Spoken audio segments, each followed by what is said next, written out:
नमो भगवते वासुदेवाय नमः। वैशाख का पवित्र महीना है। आज मैं लेकर आई हूँ बृहस्पतिवार की व्रत कथा।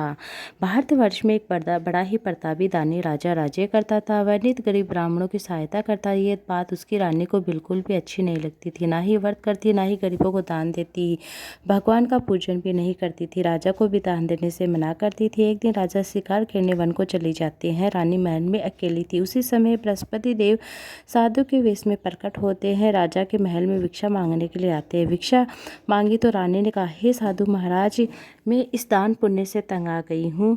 मेरा सारा समय इसी में बर्बाद हो जाता है। मेरी इच्छा है कि हमारा सारा धन नष्ट हो जाए, फिर न बजेगा बांस और न बजेगी बांसुरी। साधु ने कहा, हे देवी, तुम तो बड़ी विचित्र हो। धन संतान तो सभी चाहते, पुत्र लक्ष्मी तो पापी के घर में भी होनी चाहिए। यदि तुम्हारे पास अधिक धन है तो भूखों को भोजन दे दो, प्यासों के लिए प्याऊ बनवा दो, मुसाफिर के लिए धर्मशाला खुला दो, और जो निर्धन कुंवारी कन्या का विवाह नहीं करा सकते उनका विवाह करा दो। ऐसे कई काम है जिसे करने से तुम्हारा यश लोक परलोक में फैलेगा। परंतु रानी पर उपदेश का कोई प्रभाव नहीं पड़ता है। वह बोली, महाराज, मुझे ऐसा धन नहीं चाहिए जिसे बांटने में मेरा सारा समय बर्बाद हो जाए। साधु ने उत्तर दिया, यदि तुम्हारी ऐसी इच्छा है तो यथास्तु तुम ऐसा करना। बृहस्पतिवार को घर लीपकर पीली मिट्टी से अपना सिर धोना, स्नान करना, भट्टी चढ़ाकर कपड़े धोना। ऐसा करने से तुम्हारा सारा धन नष्ट हो जाएगा। इतना कहकर वह साधु वहाँ से अंतर्ध्यान हो जाते हैं। साधु के अनुसार कई बातों को पूरा करने हेतु रानी को केवल 3 ही बृहस्पतिवार बीते थे। उनकी समस्त धन संपत्ति नष्ट हो जाती है। भोजन के लिए भी राजा का परिवार तरसने लगता है।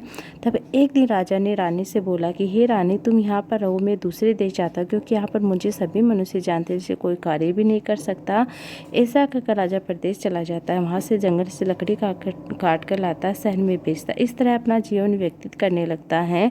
उधर राजा के परदेश जाते राजा, रानी और दासी दुखी रहने लगती। एक बार जब रानी और दासी को 7 दिन बिना भोजन करे रहना पड़ा तो रानी ने अपनी दासी से कहा, हे दासी, पासी नगर में मेरी बहन रहती है, बड़ी ही धनवान है, तो उसके पास जा और कुछ ले आ, ताकि कुछ समय के लिए गुजारा बसेरा हो जाएगा। दासी रानी की बहन के पास जाती है। उस दिन गुरुवार का दिन था। रानी की बहन उस समय बृहस्पतिवार की व्रत कथा सुन रही थी। दासी ने रानी की बहन को अपनी रानी का संदेश दिया, लेकिन रानी की बहन बड़ी ही दयालु थी और कथा सुन रही थी। जब दासी को रानी की बहन ने कोई उत्तर नहीं दिया तो वह बहुत दुखी होती है। उसे गुस्सा भी आता है। क्रोधित होकर अपने वापस से नगर को लौट आती हैं। दासी ने वापस आकर रानी को सारी बात बता दी। सुनकर रानी ने अपने भाग्य को कोसा। उधर रानी की बहन ने सोचा कि मेरी बहन की दासी आई थी, परंतु मैं उससे नहीं बोल पाई, इससे बहुत दुखी हुई होगी। कथा सुनकर पूजन समाप्त करके अपनी बहन के यहाँ घर आती है। कहने लगती है, बहन, मैं बृहस्पतिवार का व्रत कथा सुन रही थी। तुम्हारी दासी मेरे घर गई थी। जब कथा होती है तब तक ना उठते ना बोलते, इसलिए नहीं बोली। कहो दासी, क्यों गई थी? रानी बोली, बहन, तुमसे क्या छिपाऊं, मेरे घर में कुछ खाने के लिए अनाज नहीं था। ऐसा कहते कहते रानी की आंखें भर आती हैं। उसे दासी समेत पिछले 7 दिन भूखे रहने की बात बता दी। बहन को विस्तार पूर्वक सुना दिया था। रानी की बहन बोली, देखो बहन, भगवान बृहस्पति सबकी कामना को पूर्ण करते हैं। देखो, शायद तुम्हारे घर में अनाज रखा हो।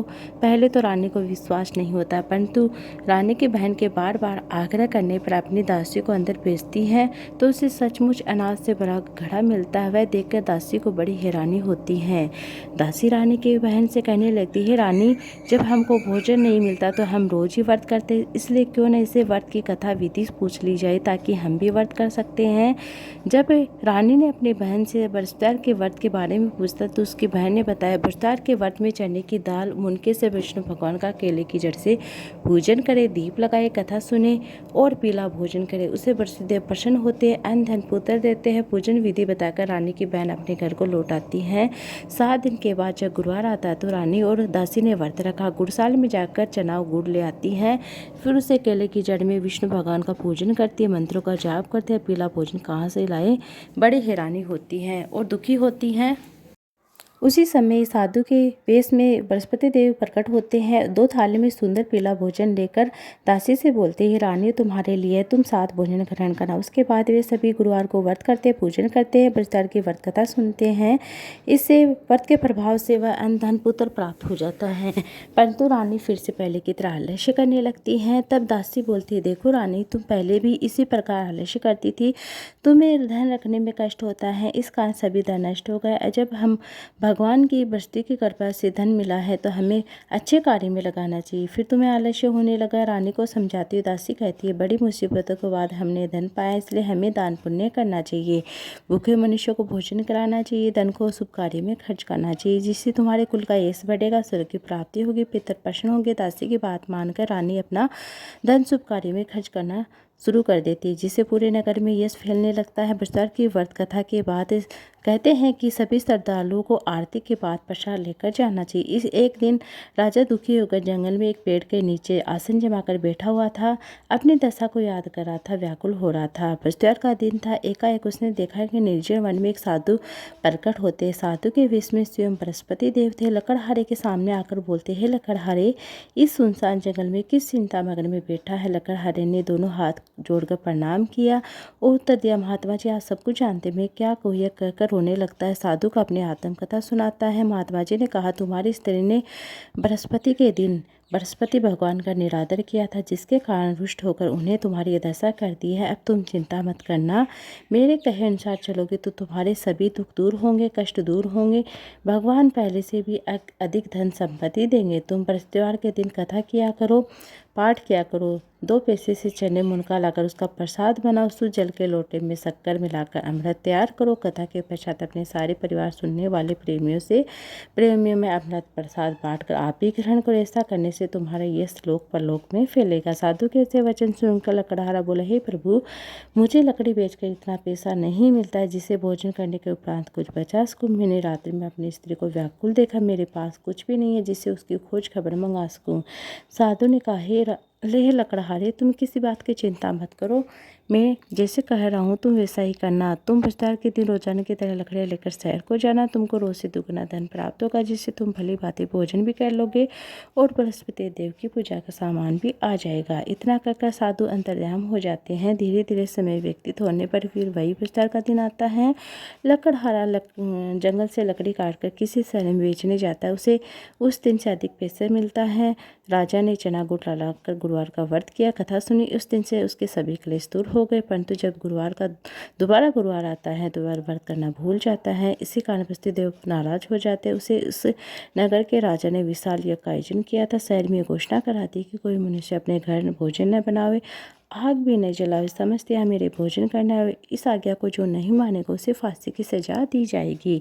इस तरह की घोषणा संपूर्ण नगर में करवा देता है। राजा के आज्ञा अनुसार शहर के सभी लोग भोजन करने जाते हैं, लेकिन लकड़हारा कुछ देर से पहुंचता है, इसलिए राजा उसका अपने साथ ले जाकर भोजन करा रहे होते हैं तो रानी की दृष्टि उस खूंटी पर पड़ती है जिस पर हार लटका हुआ था। वह दिखाई नहीं देता है।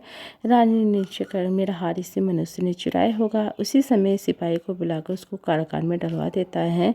जब लकड़हारा कारागार में पड़ जाता है तो बहुत दुखी होता है, विचार करने लगता है कि न जाने कौन से पूर्व जन्म के कर्म से मुझे दुख प्राप्त हुआ है। उसी साधु को याद करने लगता है जो जंगल में मिला था। अब एक चिंता मत, बृहस्पति के व्रत के कारागार अब उसी समय बृहस्पति देव के साधु के रूप में प्रकट होते। उसकी दशा को देखकर, अरे मूर्ख, तूने बृहस्पति की कथा नहीं सुनी है, तुम्हें यह दुख प्राप्त हुआ। अब चिंता मत करना, बृहस्पति के दिन तुझे कारागार में पैसे 4 पैसे पड़े मिलेंगे। तू बृहस्पति की व्रत करना, पूजा करना, तेरे सभी कष्ट दूर होंगे। उसे 4 पैसे पड़े मिलते हैं। लकड़हारे ने कथा सुनी। उसी रात्रि को बृहस्पति देव ने उस नगर के राजा को स्वप्न में कहा, हे राजा, तुमने जिस आदमी को कारागार में बंद कर रखा है वह निर्दोष है, वह राजा, उसे छोड़ देना। तेरी रानी का हार उसी खुट्टी पर लटका, तो ऐसा नहीं करेगा, मैं तेरे राज्य को नष्ट कर दूंगा। इस तरह रात्रि के स्वप्न को देखकर राजा प्रातः उठता है, खुट्टी पर हार लटका हुआ देखकर बुलाता है। लकड़हारे को बुला क्षमा मांगता है। लकड़हारे को सुंदर आभूषण देकर विदा करता है। बृहस्पति की कृपा अनुसार लकड़हारा अपने नगर को चल देता है। राजा जब अपने निकट पहुंचता है तो बड़ा आश्चर्य होता है। नगर में पहले से अधिक बाग, तालाब, कुएं, धर्मशालाएं बने हुए थे। राजा को बड़ा आश्चर्य होता है। राजा ने ये पूछे कि किसके बाग, धर्मशाला, ये सब लोग कहने लगते हैं कि ये रानी और बांदे ने बनवाए। राजा को आश्चर्य होता, गुस्सा भी आता। जो रानी ने खबर सुनी कि राजा आ रहे तो बांदे से कहा, दासी देख, हमें राजा कितनी बुरी हालत में छोड़ गए, हमारे इसी हालत देख कहीं लौट न जाए, तो उस दरवाजे पर खड़े हो जा। रानी के आज्ञा अनुसार दासी दरवाजे खड़ी हो गई और राजा आए तो अपने साथ ले जाकर। तब राजा ने अपने क्रोध से करके अपनी तलवार निकाली, कहा तुम्हें धन कैसे प्राप्त हुआ? तब उन्होंने कहा हमें यह धन सब बृहस्पतिदेव के व्रत के प्रभाव से प्राप्त हुआ। राजा ने निश्चय किया कि 7 रोज बाद तो सभी बृहस्पतिदेव का पूजन करते, कथा सुनते, परंतु मैं प्रतिदिन दिन में 3 बार कहानी कहा करूँगा, रोज व्रत किया करूँगा। अब राजा हर समय दुसाले में दुपट्टे में चने की दाल बंधा रहती थी। एक दिन में 3 बार कहानी करता। एक दिन राजा ने सोचा कि चलो अपनी बहन के यहाँ आते हैं। इस तरह निश्चय कर राजा घुड़सवार पर शुरू हो जाता है और अपनी बहन के लिए चल जाता है। मार्ग में उन्हें देखा कि कुछ आदमी मूर्ति को ले जा रहे हैं। उन्होंने रोककर कहा, कहने लगते, अरे भाई मेरे रिश्तेदार की कथा सुन लो। वे बोले, लो हमारा तो आदमी मर गया, इसको अपनी कथा की पड़ी है। परंतु कुछ आदमी बोलते, चलो हम चलते चलते तुम्हारी कथा सुन लेंगे। राजा ने दाल निकाल, जब कथा आदि तो मुर्दा हिलने लगता। जब कथा समाप्त होते राम राम करके वह मनुष्य खड़ा हो गया। आगे मार्ग में उसने देखा कि किसान खेत में हल चलाता मिलता। राजा ने उसे देखकर कहा, उसने बोले, अरे भाई मेरे रिश्तेदार की कथा सुन लो। किसान बोला, जब मैं तेरी कथा न सुनूंगा तब तक 4 हेरिया जोत लूँ, अपनी कथा किसी और को सुनाना। इस तरह राजा आगे चलने लगता। राजा के हरती बेल पचा कर गिर जाता है। किसान के बड़े पेट में बड़ी जोर से दर्द होने लगता है। उसी समय उसकी माँ रोटी लेकर आती है। उसने जब देखा तो अपने पुत्र से सब हाल पूछा। बेटे ने सभी हाल कह सुनाया।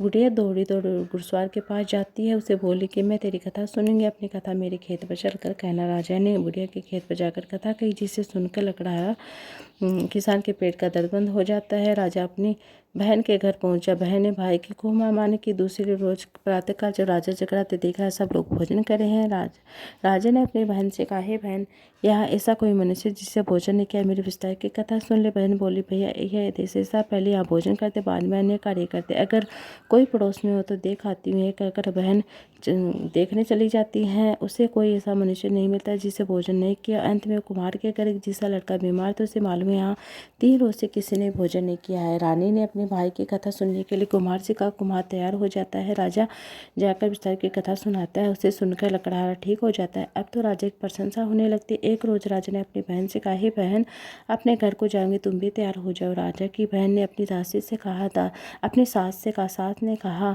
चली जाना, परंतु लड़कों को मत ले जाना, क्योंकि तेरे भाई की कोई भी संतान नहीं। बहन ने अपने भाई से कहा, भैया मैं चलूँगी, परंतु बालक नहीं जाएंगे। राजा बोला, जब बालक नहीं तो तू क्या करेगी? बड़े दुखी मन में राजा अपने नगर को लौटा था। राजा ने अपनी रानी से कहा, हम निर्वंशी राजा, हमारा मुँह देखने का धर्म नहीं, कुछ भोजन आदि नहीं करता है। और रानी बोली, हे प्रभु, बृहस्पतिदेव ने हमें सब कुछ दिया तो हमें संतान भी अवश्य देंगे। उसी रात को बृहस्पतिदेव ने राजा से स्वप्न में, हे राजा, उठ, सभी सोच त्याग दे, तेरी रानी गर्भ से। राजा की बात सुन राजा ये बात सुनकर बड़ी खुशी होती है। नए मनुष्य के गर्भ से सुंदर पुत्र होता है। राजा बोला, हे रानी, स्त्री बिना भोजन करे रह सकती, परंतु बिना कहे नहीं रह सकती।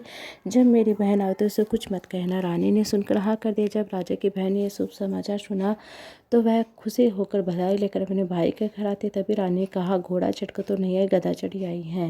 रानी की बहन बोली, भाभी मैं इस प्रकार न कहती तो तुम्हें संतान कैसे मिलती? बचते ऐसे जिसके मन में जो कामना बचती दे उसको पूर्ण करते हैं। अब अन्य कथा इस प्रकार है। प्राचीन काल में एक ब्राह्मण रहता था। वह निर्धन था, उसे कोई संतान नहीं थी।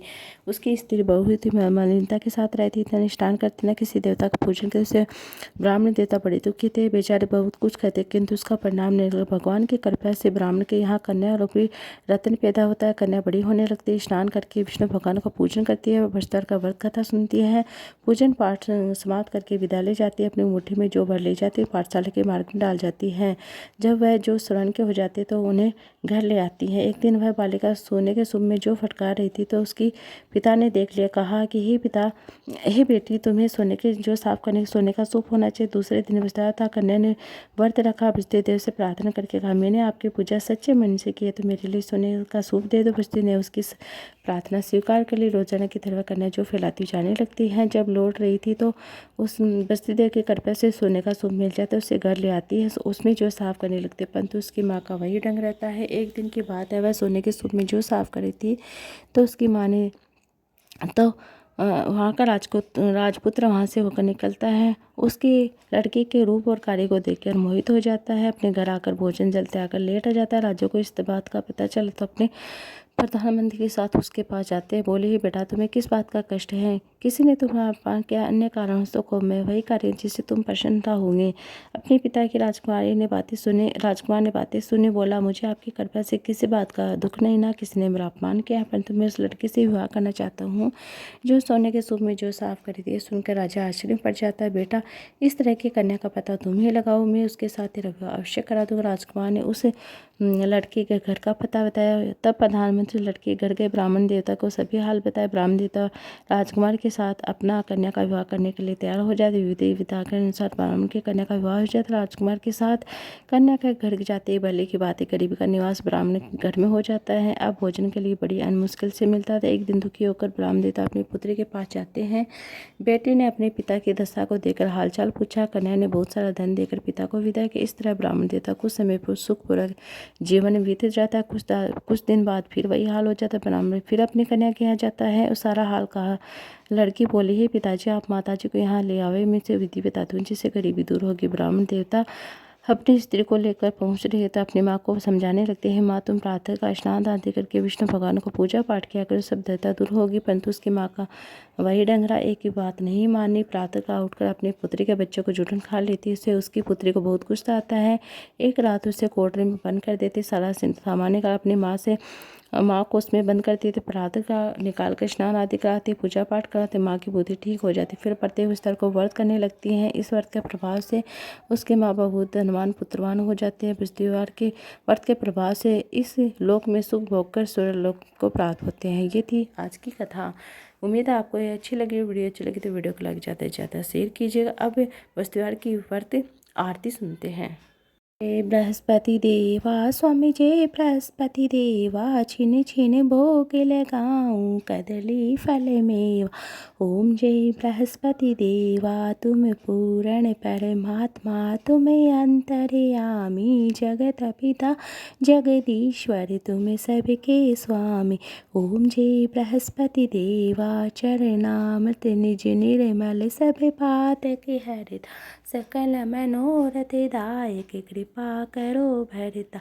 ओम जय बृहस्पति देवा, तन मन धन अर्पण कर, जो जन शरण पड़, प्रभु प्रकट तब हो करिया कर द्वार खड़े। ओम जय बृहस्पति देवा, दीन दयाल दयानिधि, भक्तन हितकार, पाप दोष सब हरता, बहु बंधन हार। ओम जय बृहस्पति देवा, सकल मनोरथ दायक, सब संशय हार, विषय विकार मिटाओ, संतन सुखकारी। ओम जय बृहस्पति देवा, जो कोई आरती तेरी प्रेम सहित गावे, चेष्टान आनंद कर सो निश्चय पावे। ओम जय बृहस्पति देवा, सब बोलो विष्णु भगवान की जो, लक्ष्मी माता की जो, बृहस्पति भगवान की जो, श्री नारायण भगवान की जय। ओम नमो भगवते वासुदेवाय नमः।